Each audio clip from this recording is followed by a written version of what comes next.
Hello, everyone. Good afternoon. My name is Marco Kessler. I represent Tier 6 Group, powering the financial centers of Switzerland and Spain. The title of this talk poses a question: crypto, just another asset class?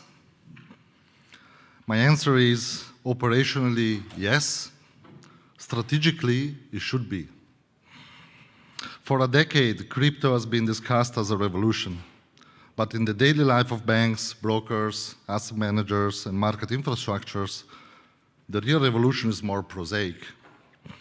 Making crypto behave like the rest of the portfolio across safekeeping, settlement, collateral, asset servicing, reporting, supervision, is when crypto can pass through the same rails, the same controls, and the same governance as bonds, equities, funds, or cash. That's when the category stops being an outlier and starts being useful at scale. Now, this will not be a keynote if I don't introduce an analogy, so please indulge me, bear with me. Think of the financial system as a multimodal central station, like the one here in Frankfurt, for example. There you have trains, trams, buses, all use the same station. Share timetables, platforms, ticketing, safety, signage.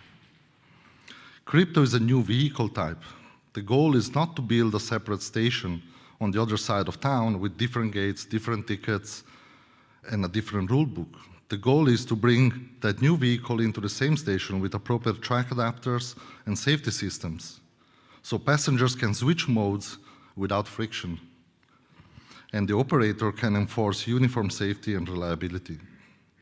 This is what natively embedded into post-trade means for an FMI, such as SIX. One station, many vehicles, one standard of safety and service. So why does this matter now? Institutions that sat on the sidelines are now moving from exploratory pilots to targeted adoption, and the drivers are practical. Client demand and product shelf is increasing. Operational burden from running a parallel crypto stack is increasing. Supervisory expectations for clarity on where assets sit and how keys are controlled increases. Capital efficiency, once crypto becomes usable as collateral in established workflows, becomes a bigger topic.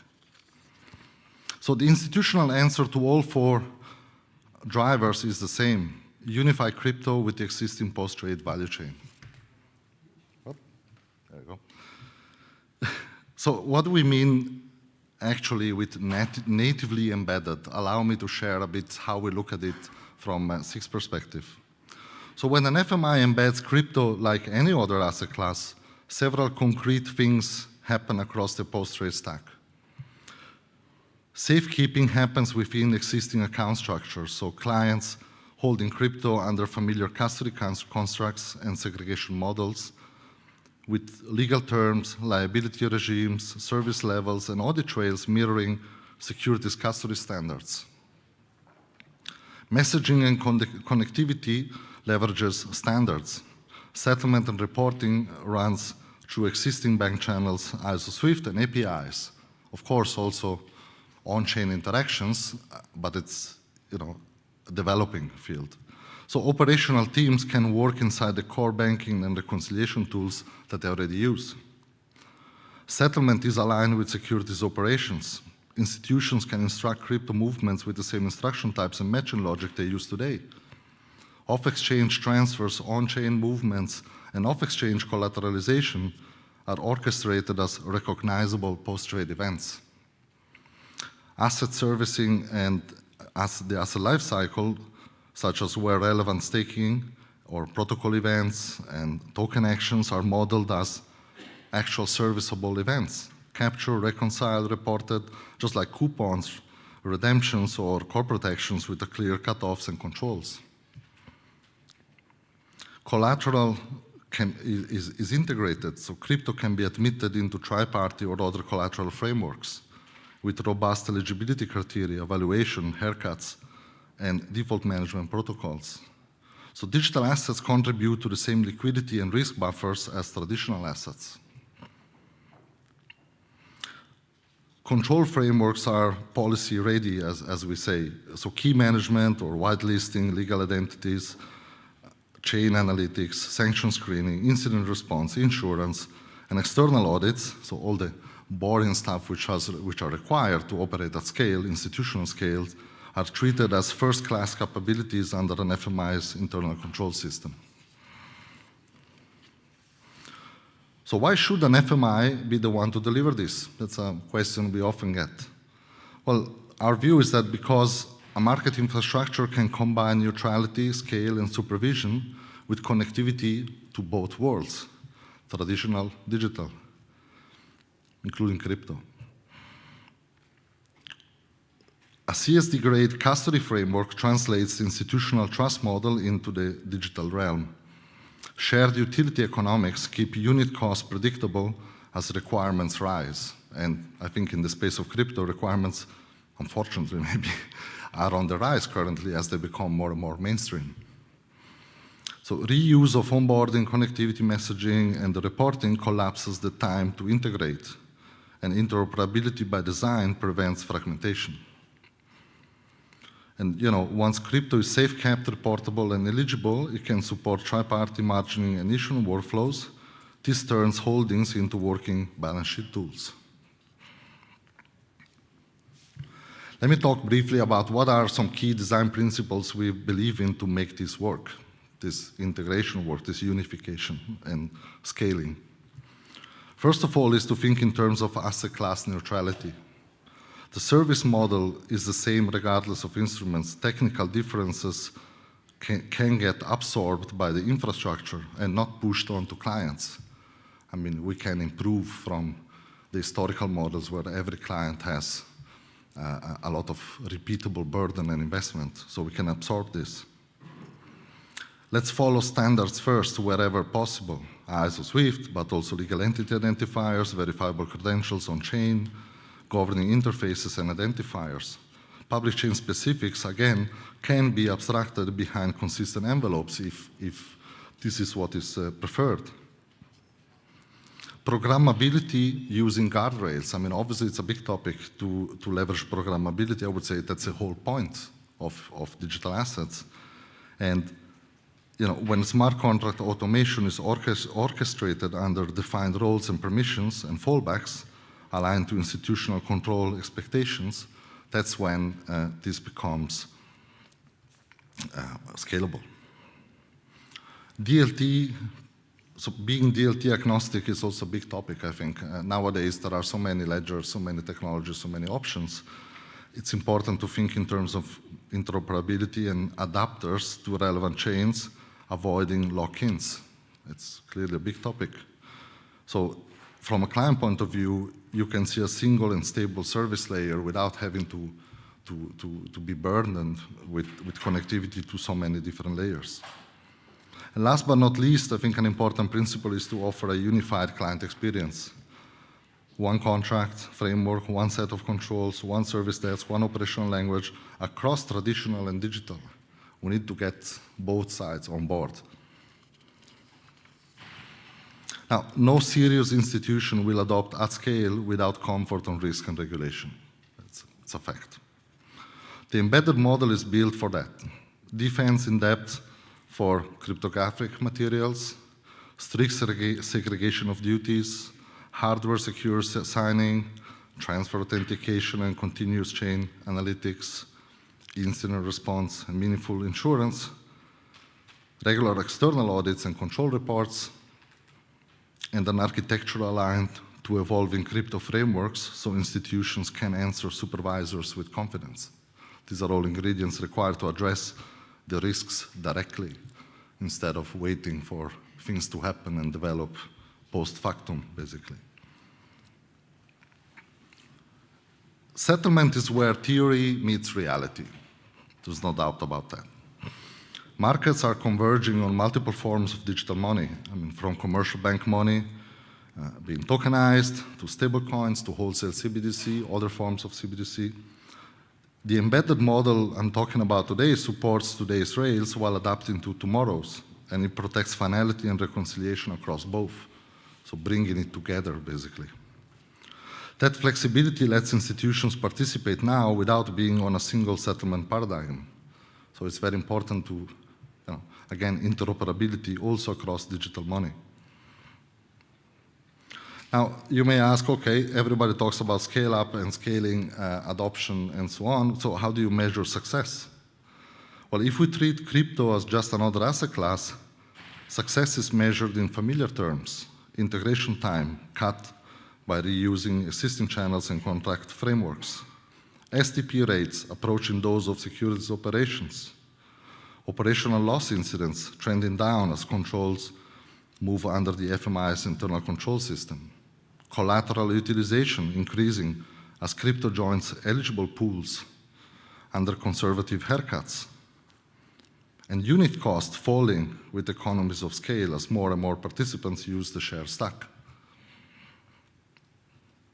I think in terms of a simple roadmap for institutions, one that we observe and one that we see as a good example is, imagine on day one starting working with custody under familiar terms.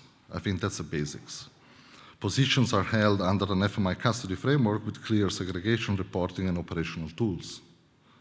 Now on day two, you can integrate post-trade, switching instructions and reporting to standard channels, embedding controls into existing operational and risk processes, and adopting staking, managed staking where appropriate. Day three becomes collateral and liquidity, admitting eligible assets into tri-party or margin frameworks, connecting integrated liquidity access via an agency model, for example. And last, day four is advancing automation, so having event-driven servicing, policy control, smart contracts, and synchronized settlement with digital cash. So in closing, let me go back to the station I mentioned earlier. Our job as an FMI is to keep the platform safe, the timetables coordinated, and the signage clear, so passengers can change vehicles confidently and the city keeps moving. Crypto is a new vehicle, not a separate city. If we bring it into the same station with the same standards and the same rails, then crypto becomes just another asset class from an operational standpoint. And that is how we at SIX unlock seamless access to all assets for the institutional economy. Thank you.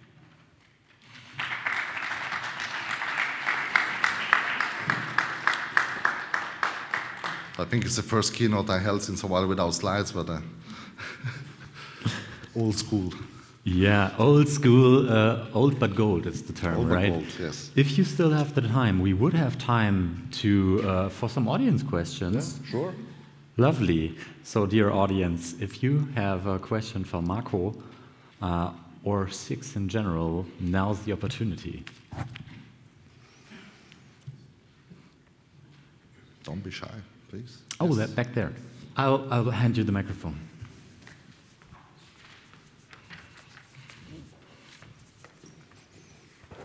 Thank you. It's Maria Pennanen from Accelerator Frankfurt. I think I'm actually stealing this question from a panel that I just heard before the lunch, where they were saying that the issue, I have to say, so I'm also in this space for 10 years, and I have to say I don't think it's moving that fast as we thought maybe 8 years ago. And he was mentioning, it was actually Miguel Vaz, I don't know if he's here, but he was mentioning the fact that what is holding us back is that we don't have standards in the infrastructure. So how do you see that? Is there any way that we could, I don't know, who would be the right person, for example, to get standards in place to, or to convince the other players, since I guess everybody loves their own solutions, so we could get this, this field moving a bit faster? Yeah, thank you. Well, it's a big topic. I think yes. I mean, if you look at what is holding back, so to say, I think there are different elements, like education, for example, something that I feel has been improving a lot, however, recently, the recent years. Standards is for sure a topic too. And I think it's a matter of, it's the conundrum, in my view, of, okay, how do we fit, do we want to fit what is new into existing standards, or are there needs to be new adapted standards?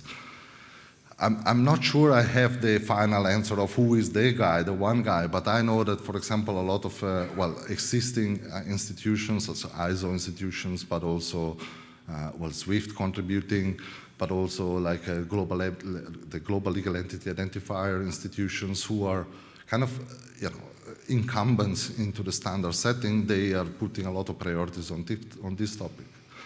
I think standards is one thing, but at the same time you need, let's say you have the standard, but then you have to adopt it, to use it, and resist the urge to go your own way, so to say, So it's a matter, it's two sides. One is to try to set it, the other is to try to actually adopt it and demonstrate that the standard is applicable in that sense. I mean, obviously I'm talking about SIX here, SIX group. Of course, we are very in contact with these parties, exploring or defining already, trying to define already standards, to try to make our contribution as an FMI to reinforce new standards coming up. I find it's an important piece to unlock adoption.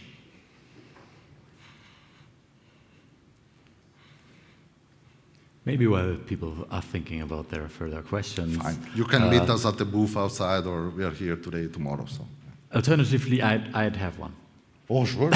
Please. If you don't mind. Please. If you had a magic wand and you could... This one. Exactly. And you could basically remove a barrier, implement one specific standard. You could do one thing to further adoption, to move the facts in the right way from your perspective. What would it be?